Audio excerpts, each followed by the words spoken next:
அனைவருக்கும் வணக்கம்மா. இன்னைக்கு நம்ம நல்ல ஒரு பதிவு தான் போட போகிறோம். அது என்னன்னா, நிறைய பேர் வேலை கிடைக்கிது, ஆனால் அவங்களுக்கு திருப்தியான வேலை இல்லை. ஆனால் சில பேர் ரொம்ப நாளாக வேலையில் இருக்கேன், அதுக்கான சம்பள உயர்வு எதுவுமே இல்லை அப்படின்னு சொல்கிறவங்களுக்காக தான் இந்த பதிவு போடுறேன்.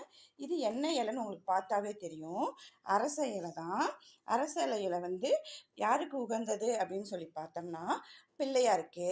அவர்கிட்ட நம்ம வேண்டிக்கிட்டு இதில் என்ன வேலை, அதாவது பதவி உயர்வா இல்லை நல்ல வேலை கிடைக்கணுமா அப்படிங்கிறத நம்ம இதில் எழுதிக்கிட்டு 9 இலையில எழுதி இந்த மாதிரி ஒரு மஞ்சள் நூல் வச்சு கட்டி நம்ம 9ஐயும் நம்மளுடைய சாமி படத்திட்ட வச்சு டெய்லியும் சாம்பிராணி போட்டு தூபம் காமிச்சிட்டே இருந்தோம்னா கண்டிப்பாக இதனுடைய வேலை நமக்கு சக்ஸஸ் ஆகும்.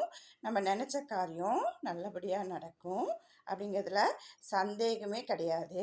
இதை நீங்களும் உங்கள் வீட்டில் வேலைக்காக இருக்கிறவங்களுக்காக இதை நீங்கள் செஞ்சு உங்களுடைய வாழ்வில் நீங்கள் நல்லா முன்னேறணும் அப்படிங்கிறத சொல்லி வாழ்க வளமுடன்.